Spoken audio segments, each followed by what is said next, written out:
Oh, I got a good one for you today. 5 ways to be a better multifamily landlord. This is important. I mean, everybody seems to want to get into multifamily, either as a house hack or as an investor, buying a two, three, four family, maybe more. Maybe you want to buy apartment buildings. I'm going to give you 5 low cost, high value amenities that you can provide to your tenants that will make everything feel better for them. I mean, do you want to be a slumlord or do you want to be a good landlord, which develops good tenants? Nothing's perfect, but you want to have a good relationship. Not too good. Don't want to get calls at all hours of the night. But I'm going to give you my top 5. My name is Jonathan Green. I run an off-market property acquisition firm called Streamline Properties. I also have a big on-market real estate team called Streamline Properties On Market, brokered by eXp Realty. We have about 25 agents or so in 5 states, and we work with a lot of multifamily investors who are doing a lot of business in this space. So we have a lot of landlords as clients. We help them get their units rented. We interact with the tenants, make sure we're running the data to make sure they're finding the best tenants. So some of these may be obvious if you're old in the game and you've worked these for a while, but these are good for new landlords to understand that there are some really things that you can do that will make your life and their lives much easier. Here we go. Let's do it. Number 1, online rent payment. I mean, this is a no-brainer. Do you really want to go down to your property to collect checks? I mean, maybe if you're a control freak and you want to check up on your tenants all the time, or if you have questionable tenants, I mean, maybe it's better to go to the property. But online rent payment makes it easy for the tenants to put it on auto pay. You get it? It means it just comes out on the date that it's supposed to. They don't have to go write a check and put it in the mail and figure out where their checkbook is and figure out where to drive it to you. And if they have enough money, it just comes out of the bank account. A lot of these companies work like that. We've just developed a relationship with a new company called Azibo. That's AZIBO.com. I'll put the link for it down below in the comments, but that's what they do. It's a landlord tenant portal. It's free, PS, and it's great for both of them to be able to manage together. Perk with online rent payments is that when the rent is late, that late fee will get automatically applied, and you don't have to have that awkward discussion with your tenant about, hey, your rent was late. Again, it's already applied and it's done for. Look, slumlords don't care about it. They're going to pick up rent, they're going to bang on your door. Your job as a modern landlord is to smooth out that relationship and have as little contact with the tenants as possible to make them feel like they're living in a home, not under your thumb. That's number 1, online rent payment. This one, I don't know why this is even on here in general because it shouldn't have to be, but looking at enough multifamilies, I'm going to tell you it does have to be on here. Exterior upkeep is number 2.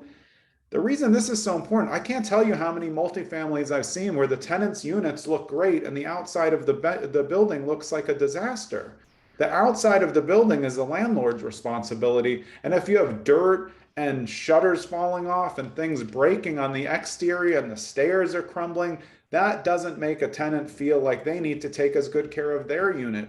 If you want a tenant to feel like they're living in a home and they want to keep their unit the best, then you better keep the entire structure the best. That means the back too. You can't have shingles falling off and things breaking and issues with chimneys. You have to keep the exterior upkeep looking pristine. It gives tenants the idea that, hey, this building looks great. They're putting in a lot of money and time to make it look great. I'm going to make sure that my unit looks great as well. That's 2. Number 3 is laundry.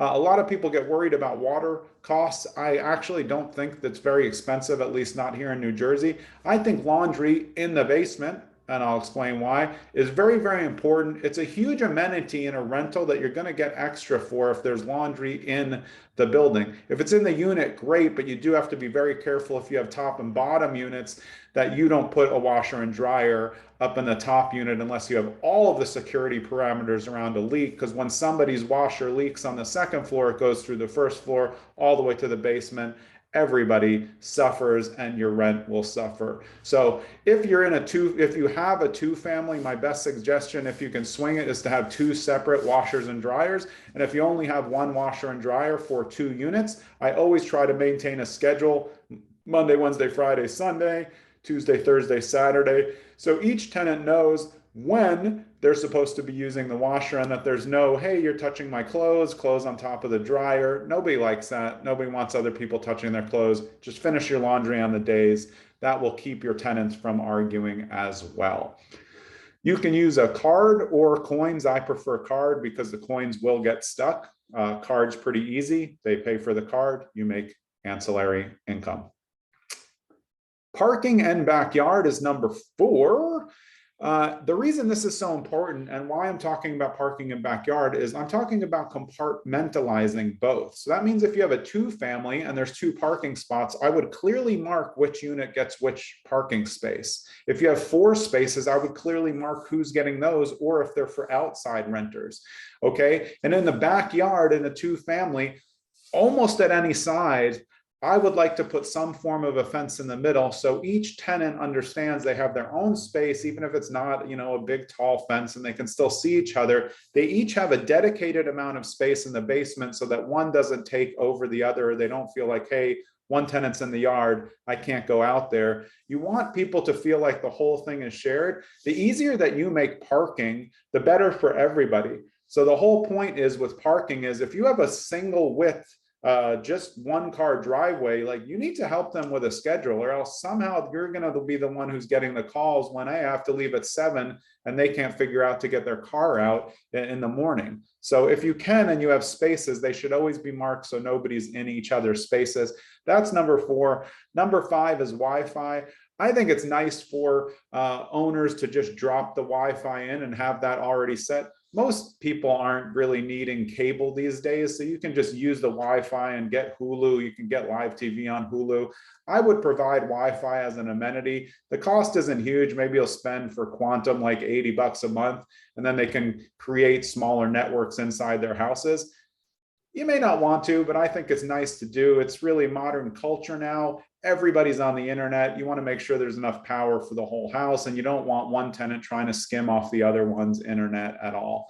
So that's it. Those are 5 tips to 5 ways to be a better multifamily landlord. 1, online rent payment; 2, exterior upkeep; 3, laundry; 4, parking and backyard; and 5, Wi-Fi. This is not an exclusive list. Obviously, there's lots of things you can do as a landlord to be better, but this is just a primer of little low-cost, high-value amenities for your tenants and for the future of your properties. Hope you guys have a great day.